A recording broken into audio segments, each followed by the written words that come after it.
Thanks so much for joining and for taking the time to hop on this very first session of the Finimize Summit. My name is Max. I'm the founder and CEO of Finimize, and I'd very much like to welcome you to the very first session of the Modern Investor Summit. Over the next 2 days, we're going to be running 12 virtual sessions, including sessions in London, in person. And we're really excited about the lineup that we have this year because I think it's very, very timely and topical. We have been seeing over the last couple of years a massive surge in retail investors. There's a huge generation or whole new generation and cohort who are now taking part in the financial markets. And at the same time now are starting to experience very complex economic environments. 2023 will be a very interesting year for us to see how that will define the culture and the rules of this next era of investors. And that's why we've gathered here today. This is your chance to hear from voices who are experienced and can help us shed some light in this times of uncertainty and empower you with high quality information. And I'd love to dive into our very first session today. But before I do so, just some very, very quick housekeeping. If you haven't already, please introduce yourself in the chat box with your name and where you're tuning in from. And please also answer the poll that we are launching now.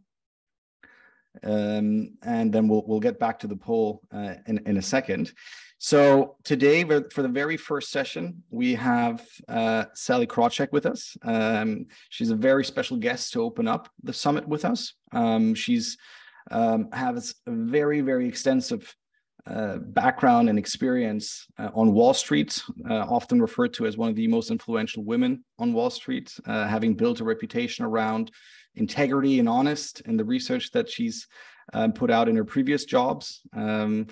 The Fortune magazine in 2002, I think Sallie had you on the front cover, titled the Last Honest Analyst.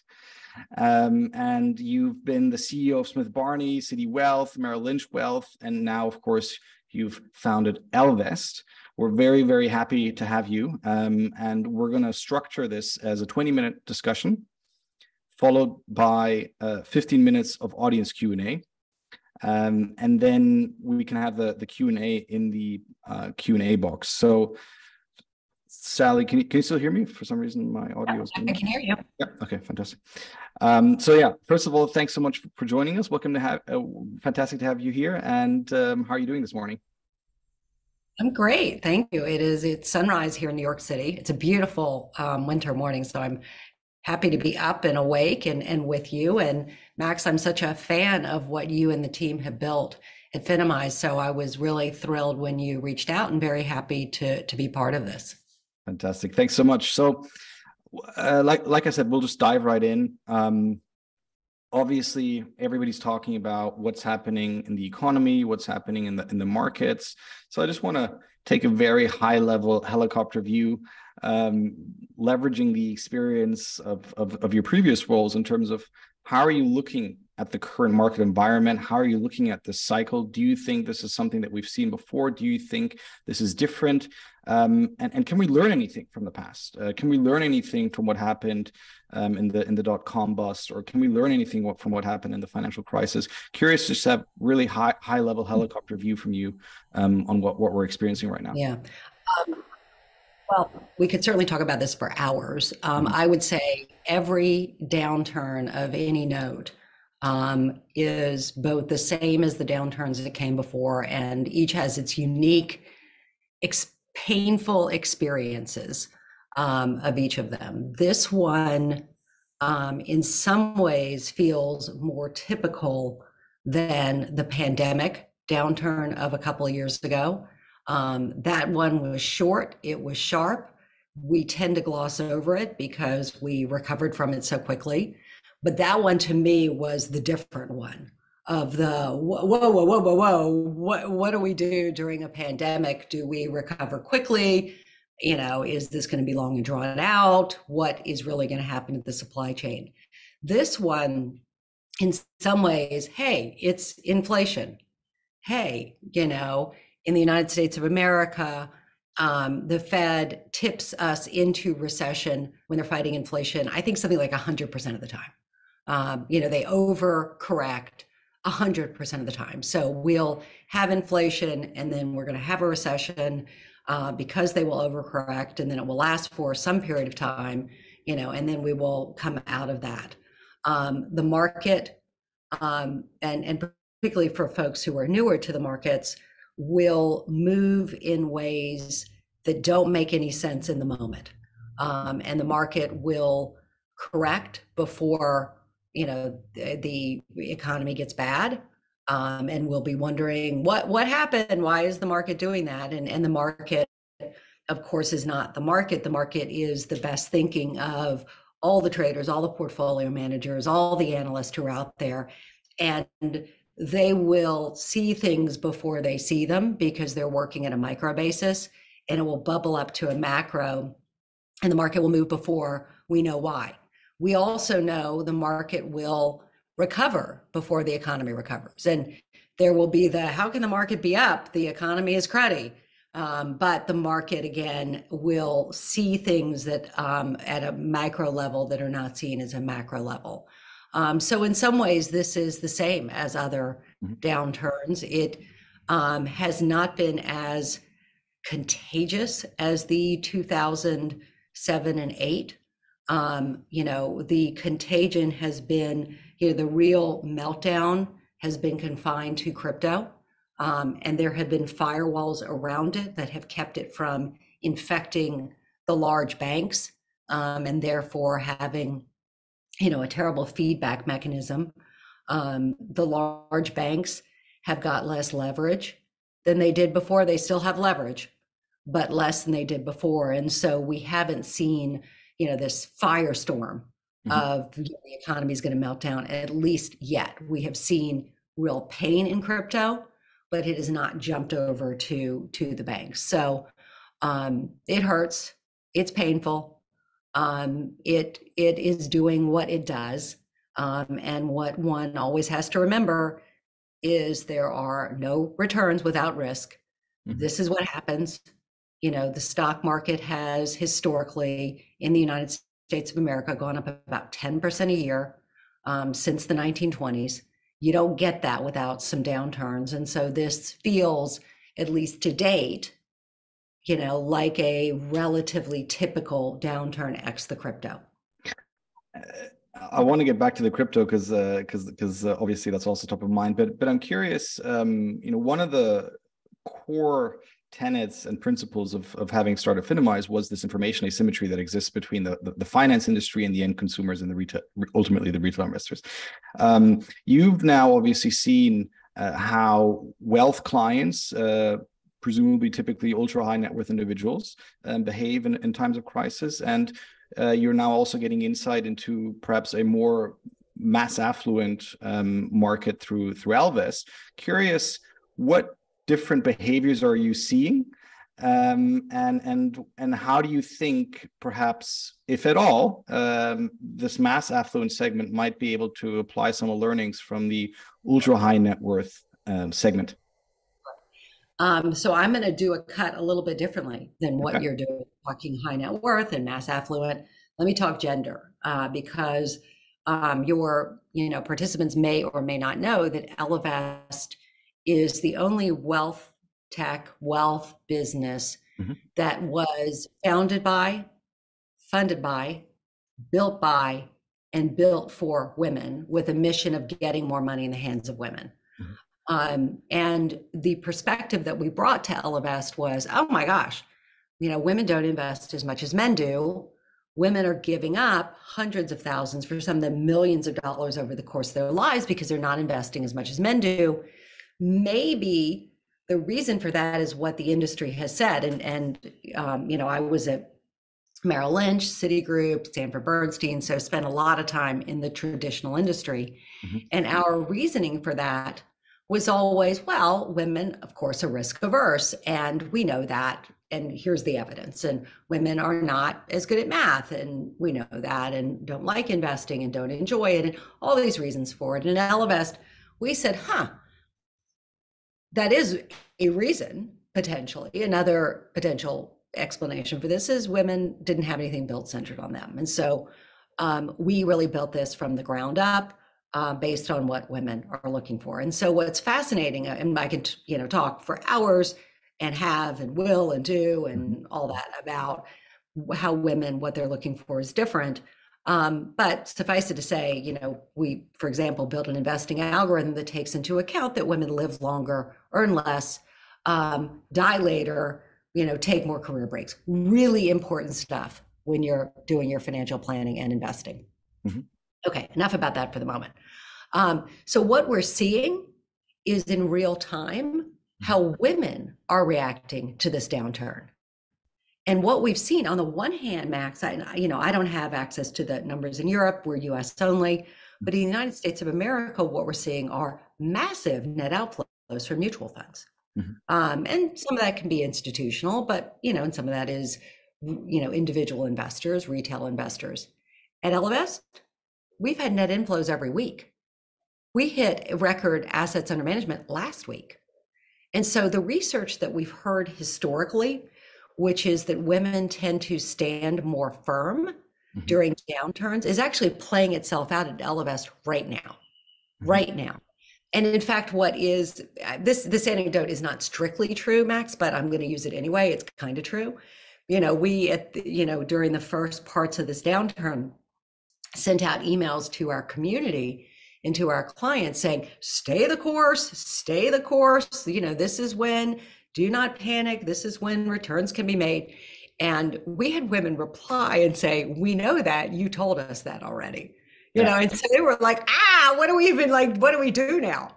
What do we do? And so whether, we help women invest from their first dollar through to our largest client has got tens and tens of millions of dollars with us.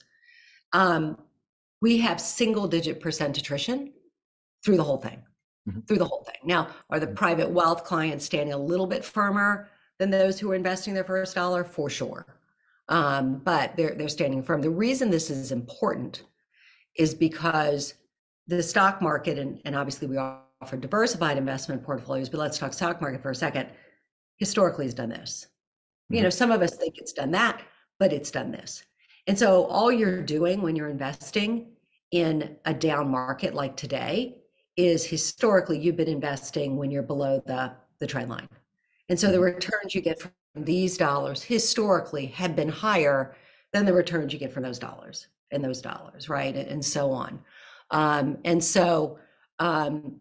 But if I can just jump in on that one. So are you seeing, or do you have a comparison from the previous segment of female investors, which presumably there were a lot less of than what you're seeing today, or do you think, hey, actually the evolution of the retail client has gone so far that they are actually behaving at par or even better than what you're seeing with the ultra high net worth clients?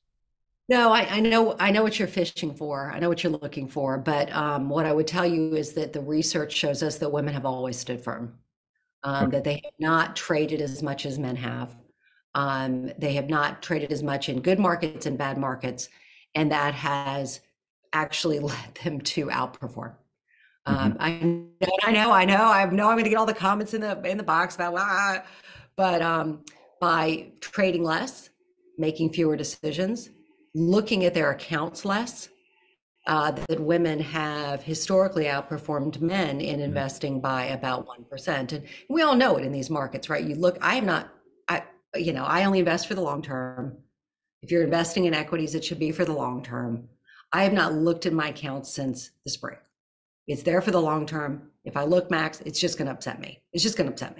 And then I'm going to want to do something. And that something will come from a place of emotion. And I don't have to tell you, anytime that you are investing or making investing decisions from a place of emotion, you are likely making the wrong decision. And so, we did a similar study, I think last year, as part of a female investing survey, and we found exactly, perhaps unsurprisingly, exactly the same as you. Less trading, better performance, take a longer term view. Why do you think, kind of zooming out again a little bit, why do you think some people struggle with that? Is it a certain greed that drives them? Is it a certain perhaps fear that they fear that they're going to lose money and hence reduce that long term to short term view? Why do you think it's so difficult for investors to behave like that? Well, I think in part they've been driven to trade, the CNBCization of the industry, right? Where you're watching it on TV or you're reading about it and you want to be part of it. Add to that, the human nature of you gotta peak. And then you add to that the human nature of losses hurt, 3-4 times as much as gains feel good. And so when you take a look and you say, well, could I lose, I remember during the crisis of 07, well, could I lose more? Well, of course you could lose more, and then you're sort of like, yeah, I could lose another 50%, right? That's just incredibly painful. And it's just, please stop the pain. Please stop the pain. And so, why are women less driven? Why do we look less? I think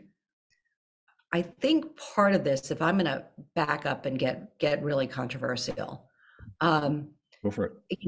I think, women receive these messages that we talked about before, which is you're risk averse, you're not good with money, this isn't your thing, right? And so, they just, let me just not look at my 401k. I don't know what I'm doing.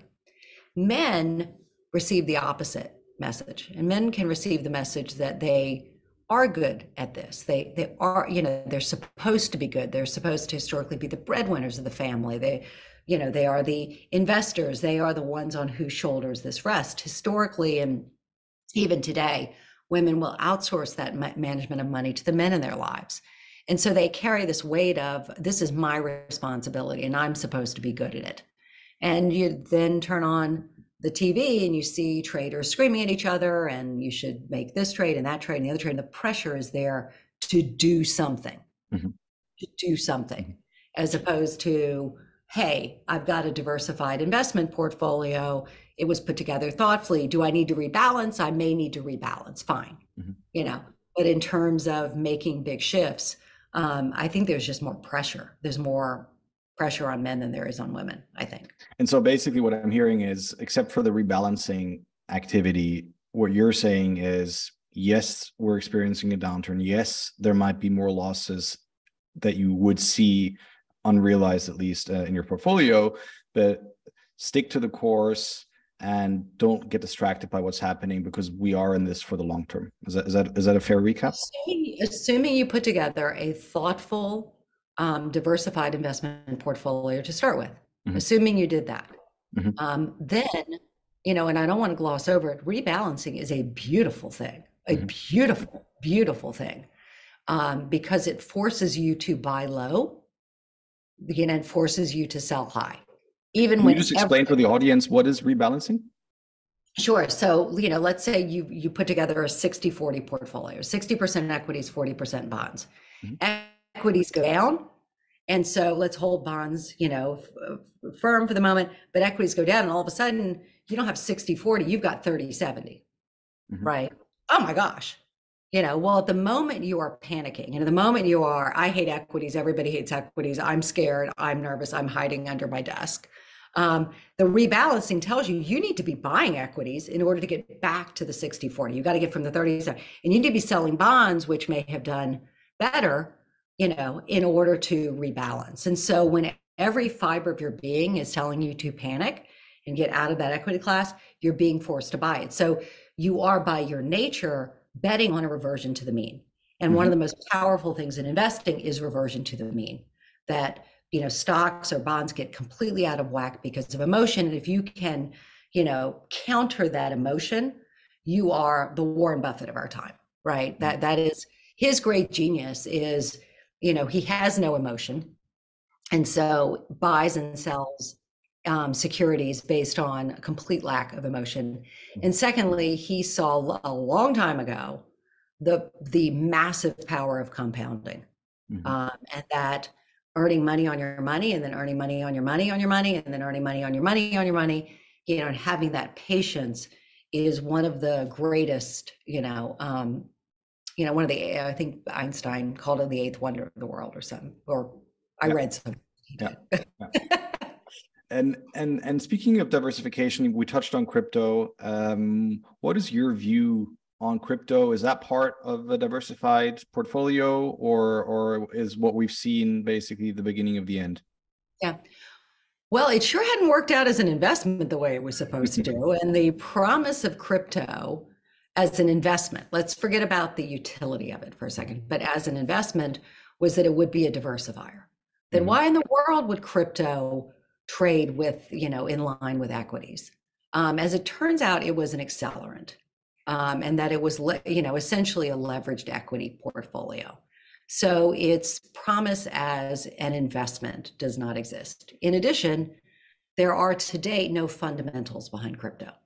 With a stock or a bond, with a bond, here's the interest that I receive, here's the health of the company. With a stock, I own a sliver of the company, here are the dividends or not, or the growth. With crypto, there were no fundamentals behind it. So it really was trading at what someone else thought that it would be. Will there be utility one day? Why not, right? To have a global currency, that isn't gold. The idea of it is a strong one. And so it may well have a place in a diversified investment portfolio. But the final thing I'll say, and correct me if I'm wrong, because I'm trying to think if this is Max 100% right. I don't think there has ever been a get rich quick strategy that has worked for significant numbers of people. Sure, founding, a tech startup that sold to Microsoft after 3 years for, X billions of dollars. Okay, fine. And then X, 10 people, 100 people, whatever, made a lot of money. That's not particularly repeatable. But if you think about, you mentioned earlier the internet bubble burst, which I'm sure most of the folks on this call are too young to remember. These wrinkles right here remind me of it every day. But that was a get rich. That was right. The idea that the internet is going to be such a massive part of our life, that idea was right. And people got wiped out by it. The fact that railroads would become a form of transportation and fundamentally alter our countries was right. The cars would take over on the roads, and change how we live was right. But people lost a ton of money. They bet on the wrong car company or the wrong railroad or the wrong internet stock, or, it could be that crypto is right, but that you just can't make money quickly. The only way to do it historically has been to do it slowly. And Max, it's been to tap into the power of compounding. That's it. And so it's either buy a home historically, and you got to take out a mortgage, you got to have some capital, but then you tap into that power. Home prices in the United States on average have gone up about 3% a year, and you just compound on that. Or historically in the United States, you've been in the equity markets and you get that 10% return a year with volatility around it. Those have really, again, correct me if I'm wrong, because I haven't sort of finished thinking this through fully, but those have really been the only two ways to reliably, past performance is no, guarantee of future performance, all the compliance things. But those historically have been the only two ways to reliably build wealth. I mean, that's what Warren Buffett and Charlie Munger keep saying, is that there's no fast, everybody wants to get rich. But everybody wants to get rich fast. And the way that I do it, as in Warren Buffett, is I get rich slow. And I guess this crypto hype that we've recently seen proves him right. And actually, I guess as an end consumer, as a retail investor, you're kind of left. You have these people on the one side, like a Buffett, who says, and a Charlie Munger, who says, well, this whole crypto stuff is bogus and there's no underlying thing here. I could just make something up and sell it to you and it has no underlying value. I don't believe in it.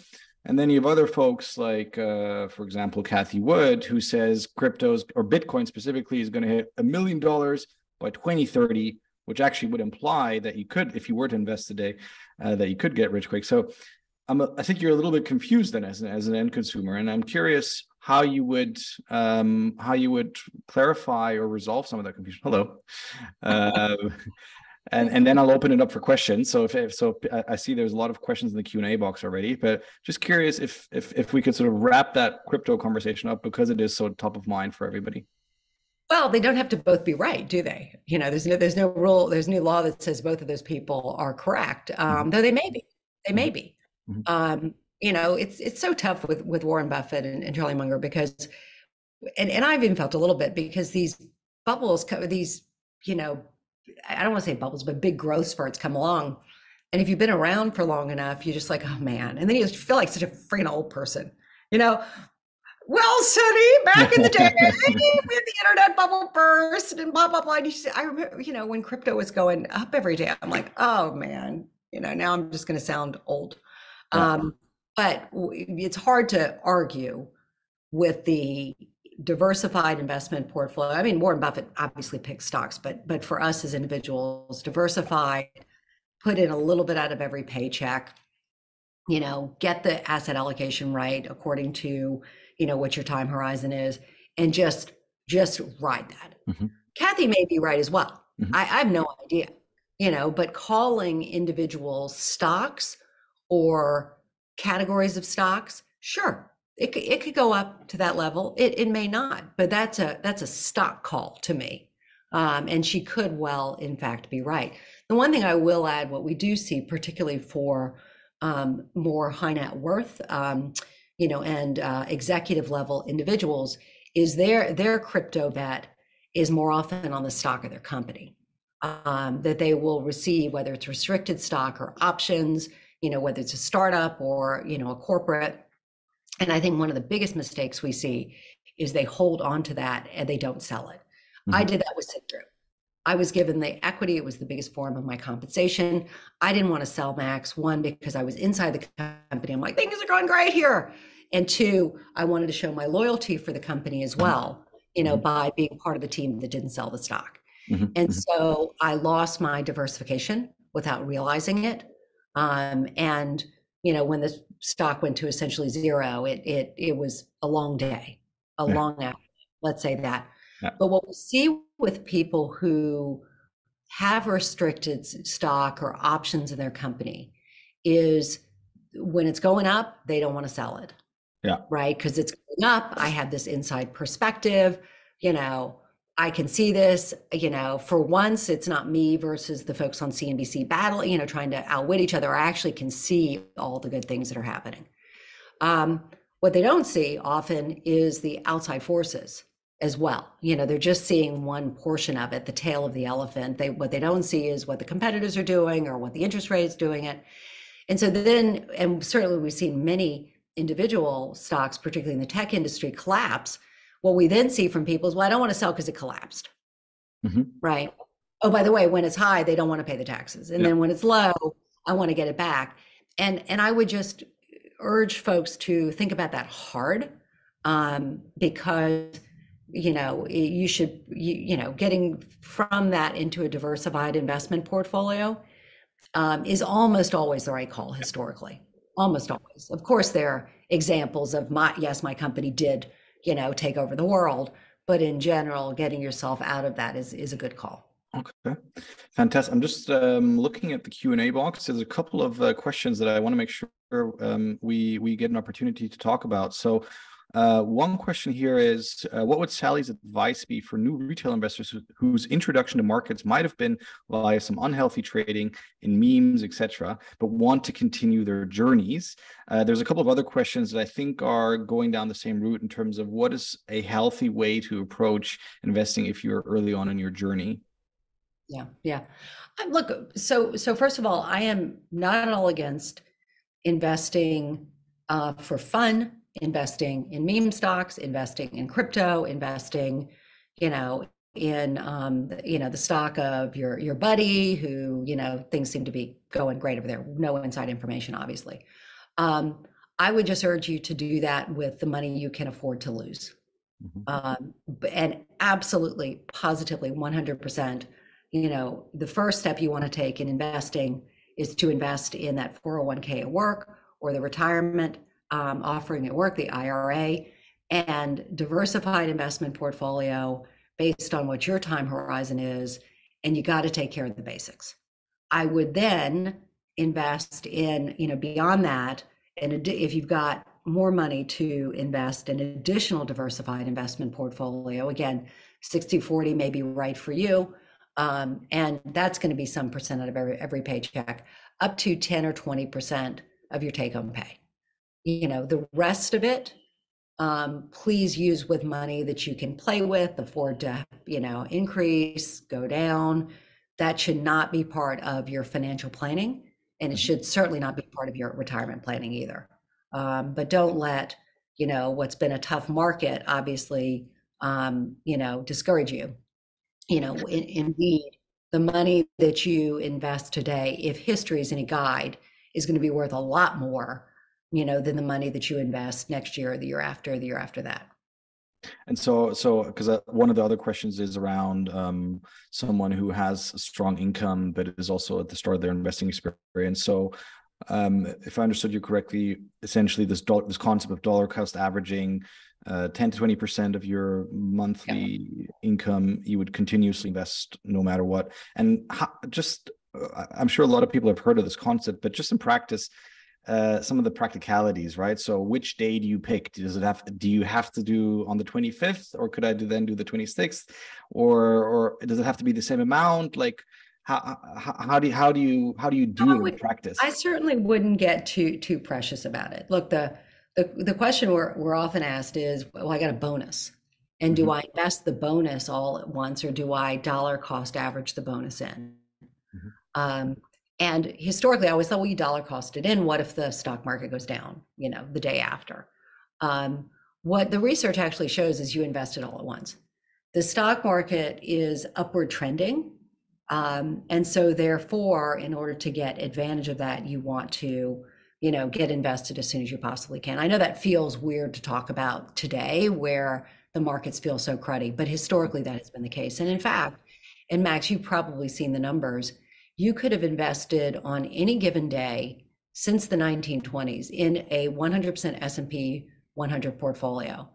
And if you kept the money in for 15 years, you had a 99% chance of a positive return, 99%.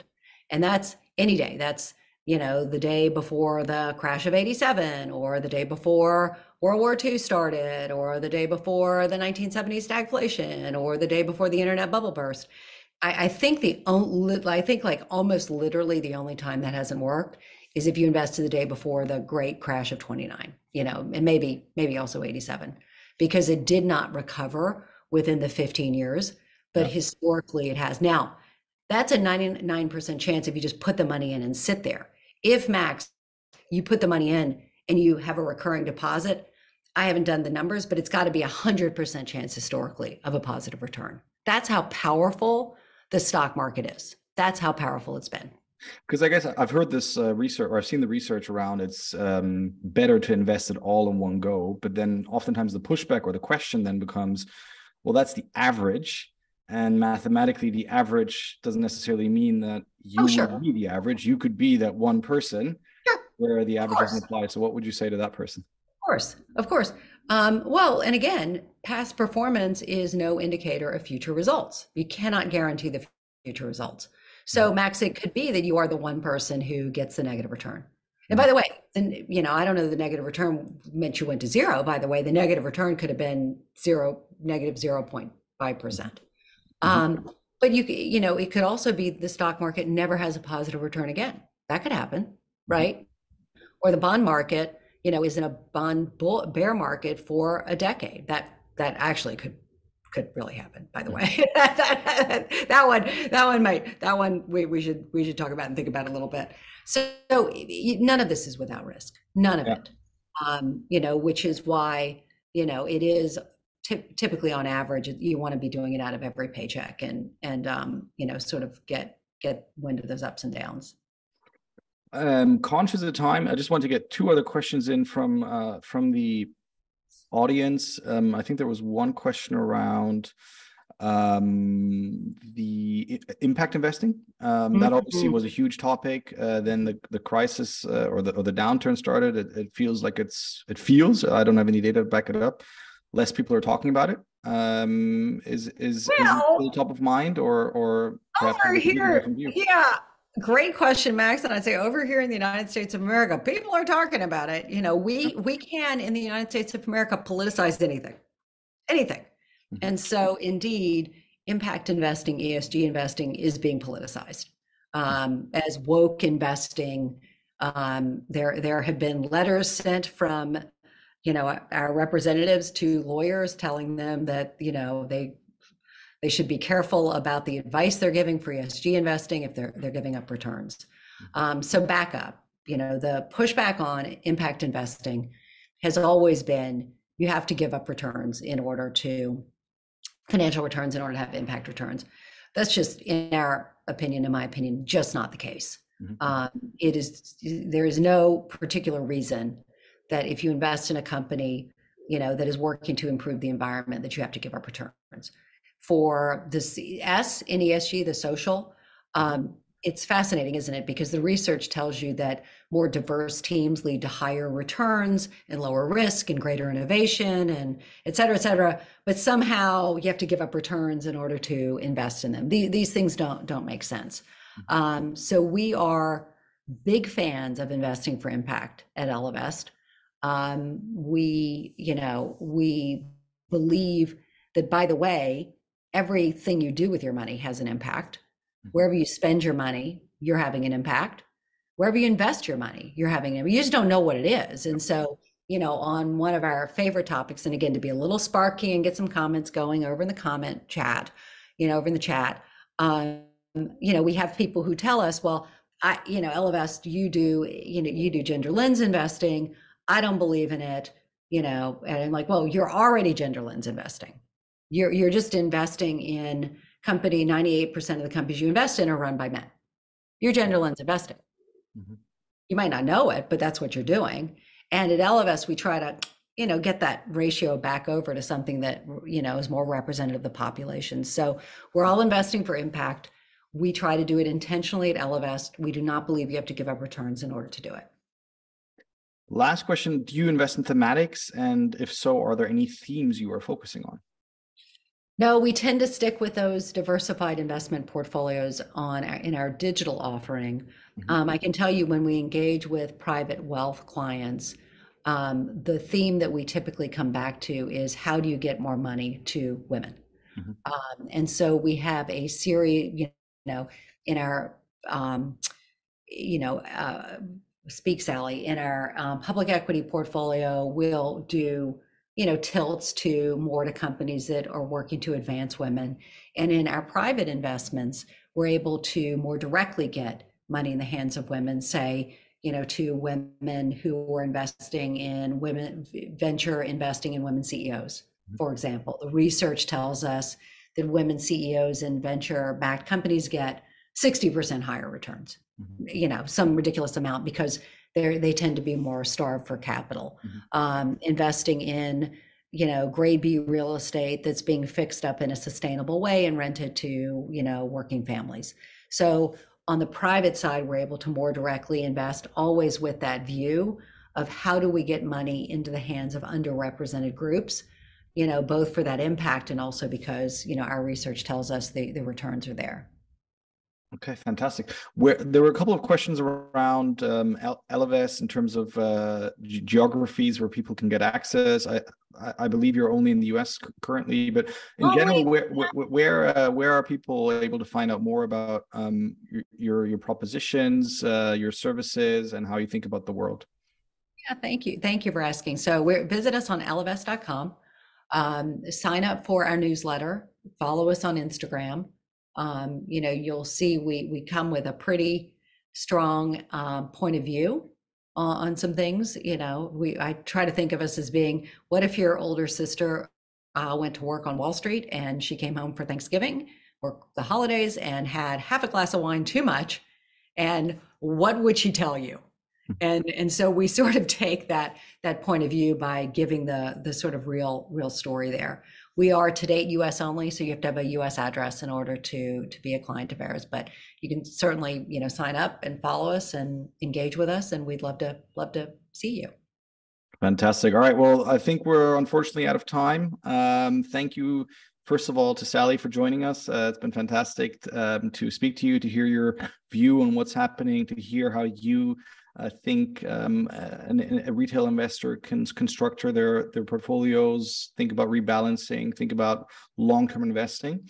And also thank you very much to the over 500 people who joined us from literally all over the world. It's always truly amazing to see how global this community is.